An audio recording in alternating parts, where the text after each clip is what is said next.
Merci, Madame la députée. La parole est maintenant à Madame Marie-Christine Verdier-Joucla du groupe La République En Marche pour un temps de parole maximal de 5 minutes.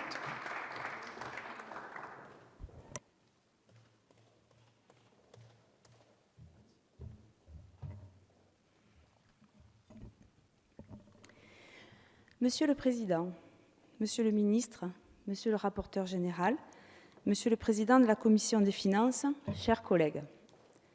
À ce stade de la discussion, je ne vais pas revenir sur ce qui a été dit précédemment et vous narrer les prémices de cette taxe sur les dividendes qui nous amène aujourd'hui à nous prononcer sur un projet de loi de finances rectificative. J'ai choisi de ne pas le faire car je crois véritablement que l'essentiel est ailleurs. Comme bon nombre d'entre vous, je suis issue de la société civile.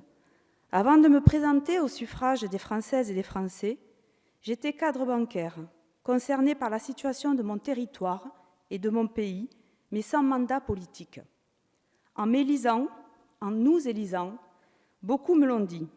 Ils ont fait le choix d'aller de l'avant.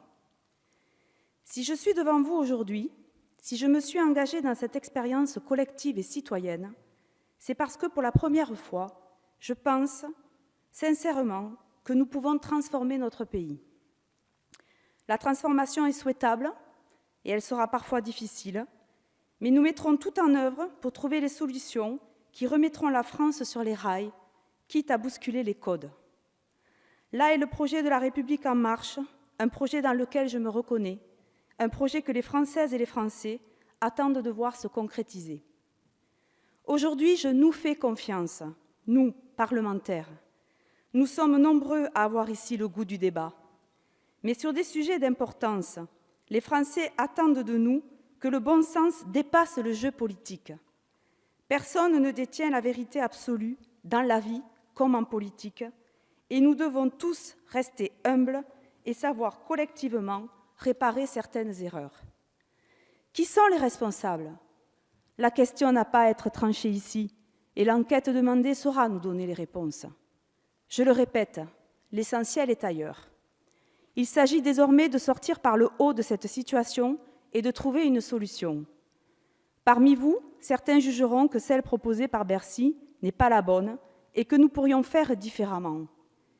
Ne pouvons-nous pas toujours ou souvent faire différemment ?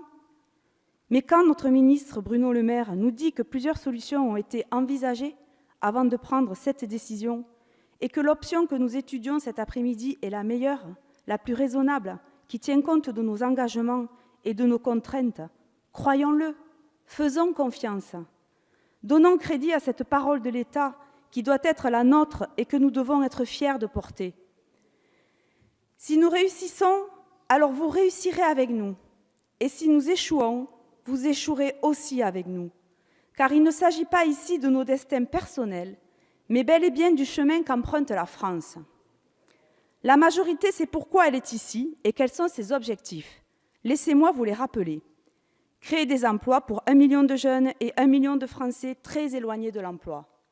Faire de la France un pays moteur dans l'Europe qui respecte ses engagements en relançant le projet européen tout en limitant le déficit public à moins de 3% de PIB à la fin de l'année. Cet engagement nous ramène à l'objet de ce projet de loi de finances rectificative, car la solution trouvée pour rembourser les 10 milliards que nous devons pour cette taxe jugée inconstitutionnelle devrait nous permettre de ne pas augmenter le déficit. Et si nous n'avons pas fait de loi rectificative à la rentrée pour les contrats aidés, pour l'allocation adulte handicapé et pour les APL, si nous avons défendu cette position pour rester dans les clous des 3%, ce n'est pas aujourd'hui pour ne pas tenir face à cette nouvelle surprise laissée par la précédente majorité. La solution proposée demandera la contribution des 320 entreprises les plus à même de participer du fait de leur taille et de leur santé économique. C'est dire à quel point votre caricature de présidence des riches ne tient pas. Des entreprises qu'il convient de féliciter pour leur concours au redressement du pays. J'ajoute que cette solution, qui n'interviendra qu'une fois pour solder le passé, ne remet absolument pas en cause le projet porté pour les entreprises dans notre PLF et dans la loi de programmation des finances publiques.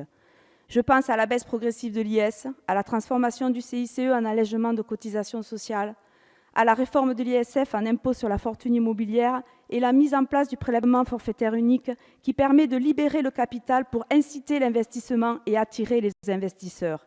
Des mesures pérennes. Et je conclurai mon propos en reprenant ceux de Pierre Mendès France. Gouverner, c'est choisir, et nous choisissons d'aller de l'avant. Alors avançons en adoptant largement ce PLFR. Merci.